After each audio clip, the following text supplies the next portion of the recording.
I feel like we're on the same path. Why is No my, way. There's no tell me way. why. Tell me why.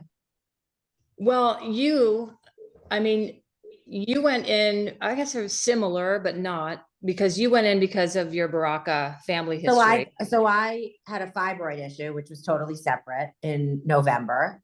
And then I went in and they were like, oh, have you been genetically tested? And in order to be BRCA positive, which gives you a 60 to 90% more chance of having breast cancer, you have to have a parent who's positive. But my mother had breast cancer, so I was always vigilant. Like I had a mammogram and sonogram in January. I was diagnosed in June. My mom was negative, and breast cancer doesn't run in my dad's family. I didn't know that my dad needed to get tested. So I get tested on a fluke. I forget about it. I did it was like one of those tests that you spit in a bottle and mail it in. I get a call from my doctor, and she's like, you're BRCA positive. You need to take steps immediately, basically. And I get on the phone, with numerous doctors who's like, everything needs to come out. You have a 60 to 90% chance of breast cancer, an elevated chance of ovarian cancer. That was my doctor's suggestions. Now, everybody is different. And I always cushion all of everything we say with, no, it's not one size fits all. Everyone's experience is different. Even if you have the same regimen, your reactions are different. So this is just Stacy and I telling our story.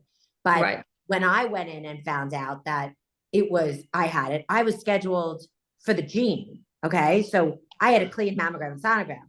I was like, I'm taking everything out. I had surgery scheduled for 2 weeks later. So when I went in to get the MRI for the mastectomy,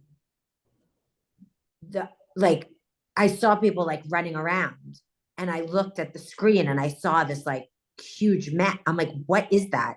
And the girl's like, you can't look at this, but I saw it, and I knew. And then I got in the car and I started driving out to Long Island, and I got a call and it said like, come in immediately. And this was 4th of July weekend. And so I went to the doctor. I just turned the car around, went to the doctor, and I sat in the room, and I was with another doctor of mine, Dr. Spatz. And I sat in the room, and everyone was coming in. Same story. I could see the movie that you were talking about. Yeah. Yeah. They're like little squirrels. They run around. Everybody like come in, look at that. And basically I was like, and they were like, you have breast cancer. Well, the blood work will confirm it tomorrow, but so I was like, then they started doing the 3 biopsies. And so then the preventative surgery turned into immediate surgery. No one knows this. I get COVID. So like, I can't go get surgery, which is like almost a joke. Like Stacy and I joke about cause we still both consider ourselves the luckiest people, but I get COVID. I postpone my it, friends got COVID the week that I was telling them all, and they were all at my house. Like 2 of my friends of those people got COVID, and they were so worried that I was going to get COVID that week because they got COVID. You're like, at that point, what are you gonna? So anyway, where I am now is, my father was positive, and my mother did have breast cancer. So I got hit on both. And had I known that I was positive, I've been positive since birth. So normally at 25, they'll test. I could have had this preventative surgery and not gone through this. The surgery to me would have been, although a big deal, not cancer.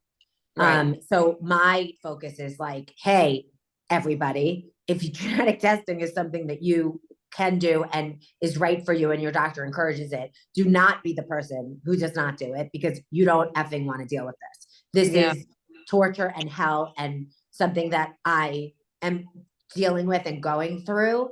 But so where I am right now is I've had the mastectomy.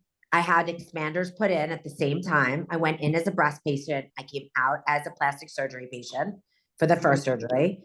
People need to understand what the expander is, because I don't know that a lot of people know. The expander is for reconstruction. They fill it to stretch the skin. And then when they do my hysterectomy, which I'll need to do preventatively in February, they'll do the reconstruction at the same time.